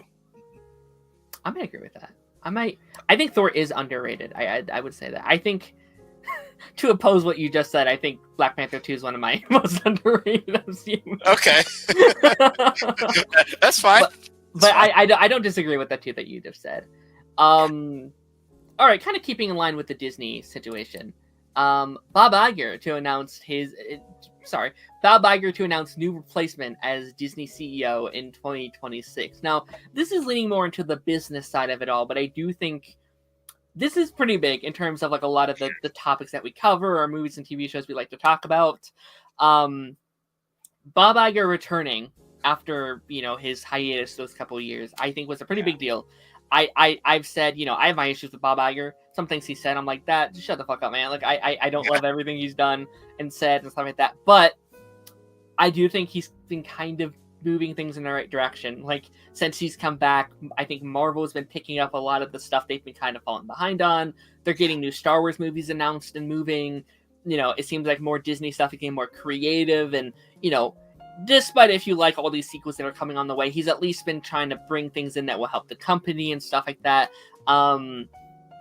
People are very shocked about this when this news came out. Like, oh, he's leaving, he just came back. But, like, that's what he said he was going to do when he came back. He said when he came back, it's like, hey, I'm coming back in to fix the company, and then I'm going to leave again. I'm coming in to fix things up, trying to move things forward, and then I'm going to put someone else in my place that I think will be a better fit than who was the fit last time. What's your thoughts on this? Are you happy, sad, neutral about this whole thing? Right now, I'm just kind of at a wait and see stance because, like, there are definitely things I love that Bob Iger did in the past, but also like you, there are numerous issues I have with him, which puts me in a bit of a conflicted mind state because like some of the bits that he said in recent years, I'm just like, okay, you're being a pretentious prick right now. Shut up. Right. And it's gotten on my nerves, and you can clearly see some of that ego coming off. Oh yeah. And I mean, like it's hard to like factor that in, but then like it's not as though I can just cast out a lot of the great things that happened under him before either. It's not that I can just throw all that stuff away. But if he's putting someone in that has his same business sense, but a little less ego, then I think we're good. Yeah, one of my big, it's not even issues, but like one of the things that's been really irritating me, and it's just his whole mentality since he's been back is like, okay, everything that's been happening since I've been gone has been trash. That's been horrible. Now I'm here to be the superhero. I'm going to single-handedly save this company. It's like, well, not everything Chapek did was bad. Like he had some good ideas. He did some stuff. He was also under the COVID era, which was not easy for anybody. Like, not defending the man because I think he made a lot of bad decisions. He forced a lot of hands in a lot of bad ways, but I think Bob was like very much like, okay, our company was bad, but now it's good because I'm here. Now you can trust our company again. It was like, all right, man, come on. I know people liked your stuff before, but it's not as though Bob Iger had a flawless record either. No, he did not. No, absolutely. And I think it's just like, also it's about timing. Like we're in an era for all these franchises where they're like Marvel and Star Wars are so far into their franchises at this point, they're going to run into these issues regardless, you know, how you feel about the current age of it all. But no, like I don't feel like that those issues would just be gone if like depending on what person's in the chair. No, for sure. But like listen, like I've seen an improvement already. Like it seems like how they're doing things like Fantastic Four and Thunderbolts have been very pleasing to me. Like yeah, like it looks like there is like what he's been saying about quality over quantity. It at least looks like they're trying to get that. Like they're trying to get to a point where that is. And we'll see that in 2025 because that's when things are finally coming out from his era. 2025, 2026, and when we're going to see if he's true on his word and if they are actually doing that. I do just hope, because 2026 is not far away. Again, like we're just going to be getting some of those things out. So I hope he has someone that does have his same mentality on a lot of things. He's like, okay, do this while I am gone. Like this is how you do it. Don't sway from the path too much, at least for a while, till you kind of get your groove and stuff like that. I do want have it be a natural growth though, not as though you just all of a sudden change lanes. Right. Absolutely. Yeah. I don't want as soon as he's gone, like, okay, go back to the way it was or whatever. I hope he can get someone, and I talked about this on another stream yesterday. I hope kind of what they do with what they've done with the DC, like DC studios. Obviously, Disney as a whole and DC studios are much different things, much hugely different ballparks in size and scope. But I would like someone that's like someone that knows the business, who knows everything about it, like Peter Safran is, and then someone who's also knows the creative. I think there needs to be someone that high up that cares about the properties and the characters and the studios that you are running. It can't all just be about the money. It can't, because that's how you fail. But I do think you need that. I think you need those two people, because I think that would just be too much for one person to balance on their own. Yeah. Like there's been many people who are like, why don't you just have Kevin Feige? It's like, no, you want him to lose all of his hair. Like if you thought he wasn't there for Marvel in Phase 4, he's definitely not there then. Like, right. I mean, shoot, he's already close to balding now. Have you seen him? Yeah, like if it was Kevin Feige, which I actually don't think it'd be the worst person, you would have to like have someone else be in the Marvel spot. Like you would have to let someone step into that. Right. Whatever. He would just be stretched so unbelievably thin. Absolutely. Alrighty. Do you have any other thoughts on this, or is that pretty much it? That's pretty much it. Like I said, I'm just kind of in a wait and see mindset. I hope that he, finds someone who has his business sense, just a little bit less ego than he's been showing lately. Yeah, I agree. I hope he goes well. I hope we don't go downhill again. Again. I honestly don't have that much thoughts on this next topic here, but I do just want to bring it up because I thought it was an interesting thing. A film set in the world of Game of Thrones is officially in the works now. I'm not a massive Game of Thrones guy. I've seen the original run. Saw first season of House of the Dragon. Never picked up season 2. I saw the first episode of season 2. I was like, I'm bored. I'm done, actually. Are you a fan of the Game of Thrones franchise at all? So that's kind of a loaded question, because like the first 4 or 5 seasons of the original run, like yes, I was into it. I was there. Loved those first 4 seasons. Even the 5th season wasn't bad, but especially the last 3. I mean, for the longest time, that show had the hardest downfall for me. And then the back half of The Flash came out, so that tells you what the standards were for that time. So I watched again. I haven't seen House of Dragon season 2. I saw season 1. I was like, okay, really like this. Like what they showed here. I got to pick season 2 back up at some point.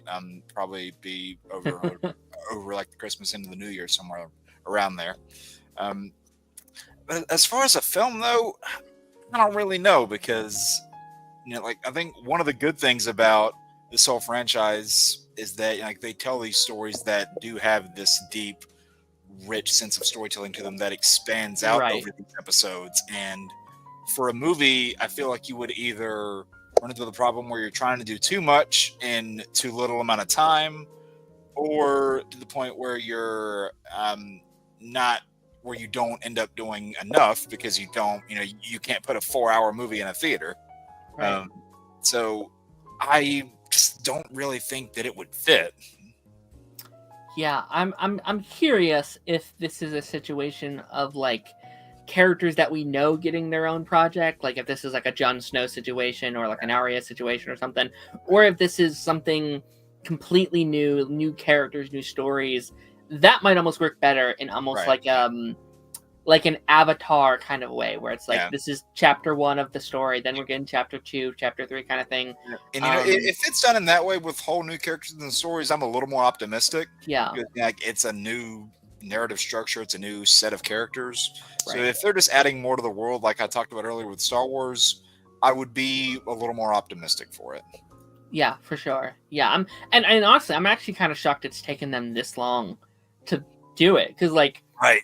Yeah. Game of Thrones is arguably one of HBO's or like Warner Brothers' biggest properties ever. Oh, yeah. Like it's up there with I don't almost argue it's more than DC at this point in terms of like one of their biggest franchises. Like it's Yeah, I was gonna say, considering the damage that's been done to DC's brand over the last couple of years, Game of Thrones kind of overtook them at some points. yeah, like season 2 dropped quite a bit from what I remember from season 1, but even House of the Dragon opened up like massively for them even after the downfall of the OG run. Right. Like, And it was a big downfall. People hated the way it oh ended. my gosh. I didn't like it either. If this came out, like imagine if this came out instead of the final season. Like if this was like a final season movie to wrap it all up, I'm thinking that's like a $2 billion movie right there. Oh, if not more. Like it's massive, hugely successful. Everybody's going multiple times. I feel like Right. The fact like that you still have those fans, even amongst all the bad stuff, I think says something. no, for sure. Absolutely. Yeah, man. I think this is cool. I don't have anything else to say. It did cross my mind like they canceled that Jon Snow series that they were doing. I was like, I wonder if they just do that in the movies instead. Like, I don't know. You put Jon Snow on a movie poster, people will go see it. Like, it'll make money. Definitely. Yeah. Okay. So one final story here. Now, this next story, we have a lot of responsibility on this next one because last time I had you on the show, we predicted something, and then it instantly came true. So I'm going to see if this happens again here. So there's been a lot of rumors and speculation about a couple upcoming Disney projects, and I want to talk about not so much that they're confirmed happening, but if these were to happen, what our thoughts would be. So multiple new Disney projects have been teased and rumors. The first one is Cars 4 has seemingly been softly confirmed. There was an article, I think it was on the Disney Plus website, that was basically like, out of all these confirmed Disney projects, which one are you most excited for? The first one of them on that list being Cars 4, which has not been confirmed yet, officially at least.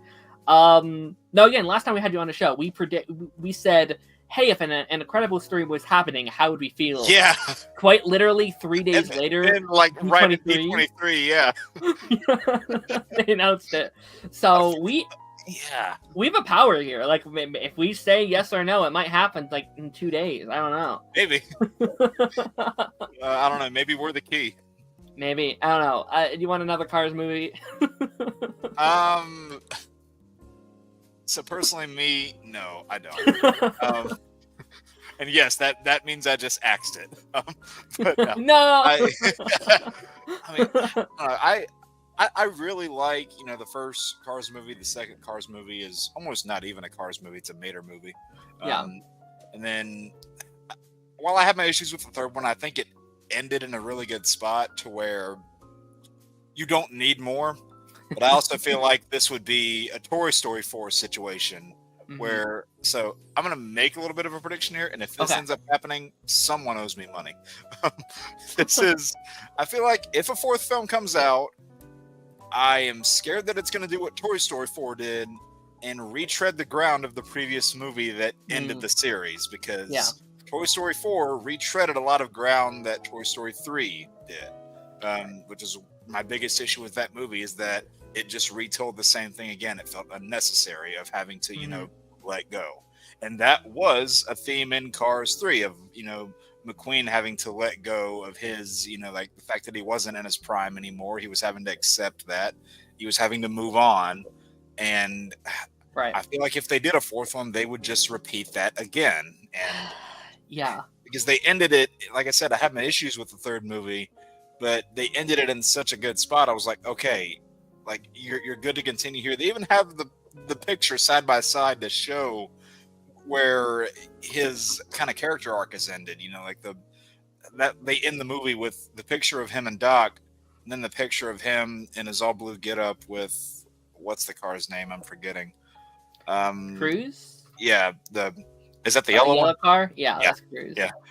Which, fun fact, the original title for the first Cars movie was The Yellow Car before they changed it. Oh wow, really? Yeah. So a little bit of trivia for you guys there. But no, I don't think we need a fourth Cars movie. And like I said, if it happens, I'm scared that it's going to be just a retreading of old ground from the third one. Yeah, I agree with you completely. I'm because like either one, you put him back in the racing seat, he unretires, and like you said, it kind of undoes his arc from the previous one. Right. And then Or it's not about racing. Again. Or it's not about racing, it's something completely different. And then you fall into the Cars 2 situation where it's like, well, you're gone so far from what the franchise is about that, you know, you go off the road, if you will. Which is what people really, that's people's biggest problem with the fourth Kung Fu Panda. Yeah, ideally, if I was in charge, I'm saying this to Pixar in general, I want them to adapt the spin-off route a bit more. And this is what I want from Toy Story as well. If Toy Story 5 was about a new group of toys, was about a new set of characters, I would not only be excited, I would be on board. I would be the first person in line being like, yeah, that's what I want to see. Pixar creates these massive worlds, these worlds that are meant to be explored, and then they stick with the same set of characters over and over again. You don't have to follow central characters. Yeah. I'd love to follow. Let me follow a new car, maybe a new racer on a new arc, or does it have to be a racer in a new area? Like, take us away from Radiator Springs. Yeah, I mean, they kind of did that. It's not technically Pixar, but they did that with Planes, which I don't think is a very good movie. But like that mentality is kind of what I'd like for them to do. Like if they hadn't already done Planes, I'd be like, yeah, do Planes. That's a great idea. So I don't need a new Cars. It also should be said that Cars is one of the biggest moneymakers for Disney. They make billions on those toys every single year. We haven't had a movie. Even make money off the video games too. They haven't had a new movie since 2017, and they're still making action figures not action figures, but toys every single year. So, I do still really like that original movie though, and Doc especially is like one of my favorite characters in all of Pixar. But I just feel like this would be adding more that doesn't need to be there. Or redoing the same thing again. I agree. I'm nervous. And Kanto also had some stuff recently. I don't know if it was one of the writers or the creator of the movie. They said, hey, they're very open to doing a sequel at some point. It's been in the talks. They're looking at what they can do with it. I don't know if you're a fan of the first movie that had come out. I really liked the first one. I was a huge fan when this came out. Like, this was been the first Disney movie in a while where I like really felt the Disney magic again from them. I was like, oh, this is what I've been missing. This is kind of what I want more of from Disney. Would you watch a sequel, or are you not a fan of the original? I thought the original was decent. I don't know if it was necessarily for me 100%, but based on just how successful that movie was, I think a sequel is definitely likely.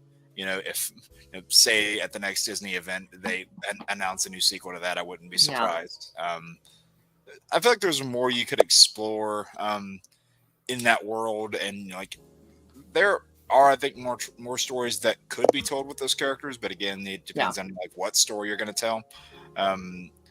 But I'm probably like the most middle of the road on this franchise. Like, sure, I don't love it. I don't hate it. I'm like, it's just kind of in the middle for me.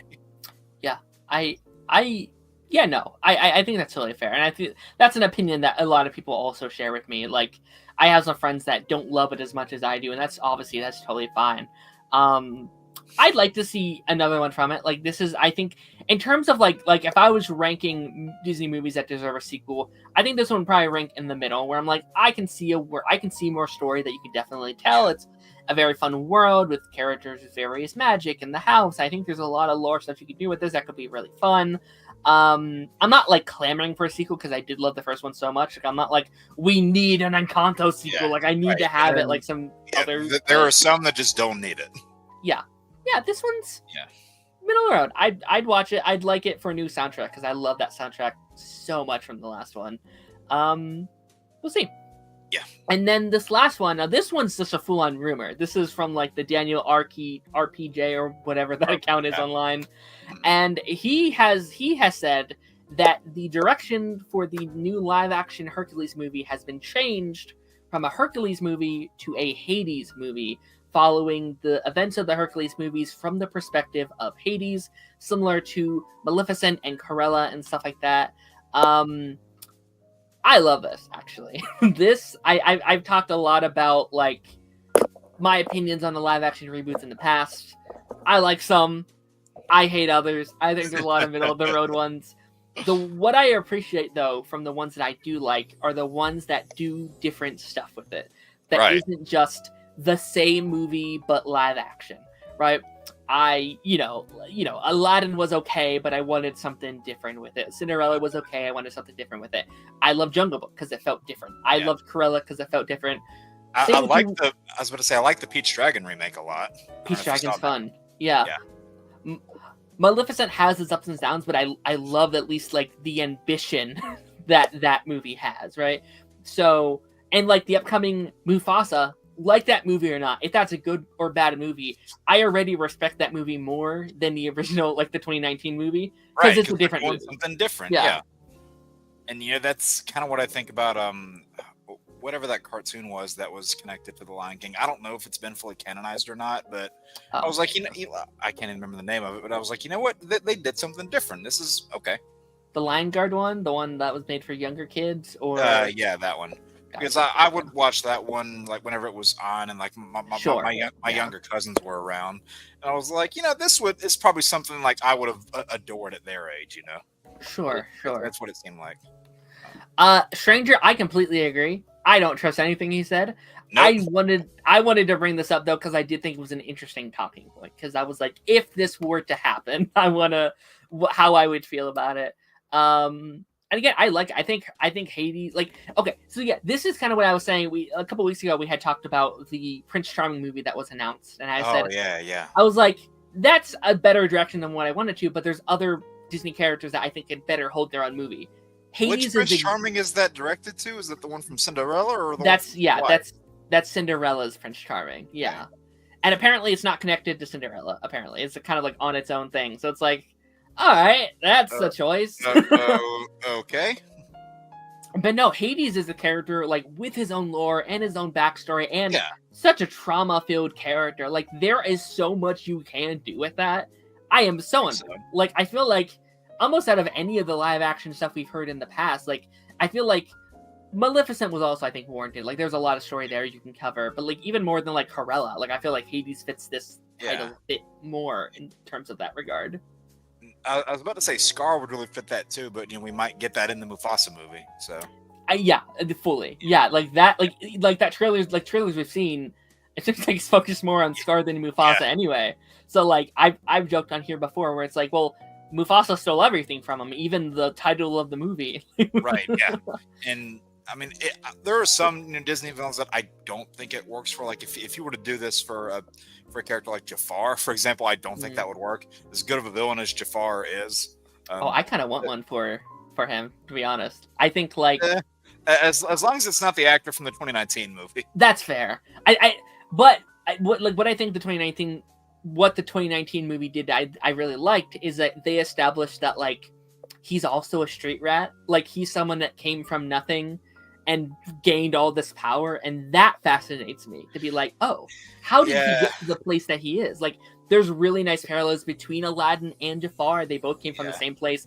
They went different directions. That's so different, you and I. Right. Yeah. Like there is like how to get his staff, how to get Iago. Like there's a lot of story there you can tell if you wanted to. But like Ursula's the same thing. I'd love to see an Ursula movie. Like how did she get kicked out of the kingdom? How, depending on which version you go into, like sometimes she's the sister of King Triton. Like, okay, how did that betrayal happen? How did she become an outcast to all her people? Like there's fun things there. You can go into. And like, again, like these ideas or not, like I appreciate that 10 times more than like, just seeing you the know, same Aladdin, thing but over again, yeah. Yeah.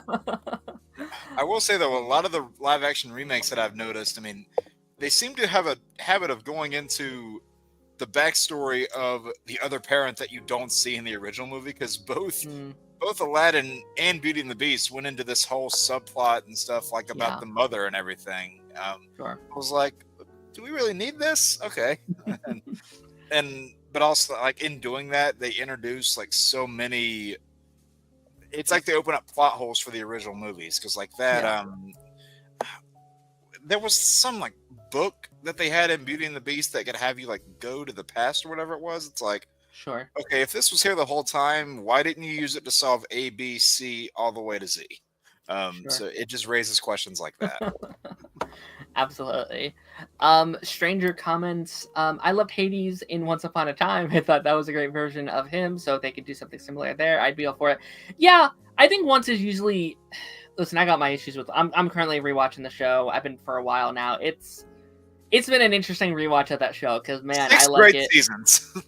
You know what? I almost regret rewatching it because I loved it so much more as a kid than I do now. Yeah. It's been an interesting run. I love the casting they did for that Hades though. Like again, like Oh yeah. all of the Hercules. Like that's the thing about Hercules. Like when they announced that reboot, I was like, okay, I'm fine with that because they're like, there's so many versions of Hercules you can adapt. Like I'm totally fine Right. doing another one of him because there are so many versions. That's totally fine. So anything in that world, I'd be okay with them adapting. But yeah, with that being said, I do think that brings us to the end of our episode today. Jake, thank you so much for being here. This was an absolute blast. Yeah, no problem. I had to come in and rescue you again. You did. You did. Absolutely. No, again, this was a blast. Jake, where can people find you? You can find me right here whenever it pops back up and I'm pointing down to my tag again. Find me right there. Droidpad Jake on YouTube, Blue Sky. I'm also on Comiful. And what I'm doing right now currently is, I have Let's Plays going on, rankings, reviews, and I'm getting more into the TV circuit of things as far as making content goes. And then, let's see, what else? Am I forgetting anything? I feel like I probably am. So with some of the games that we have coming out, like Marvel's Wolverine, the Blade game that was just announced, making videos on like what I think those games should be like, some costumes you would want to see for those. Just did a video talking about what Marvel characters I think deserve their own game, so that was a fun one to make. And yeah, little bit of everything as far as the nerd spectrum goes, if you will. Absolutely, very fun stuff.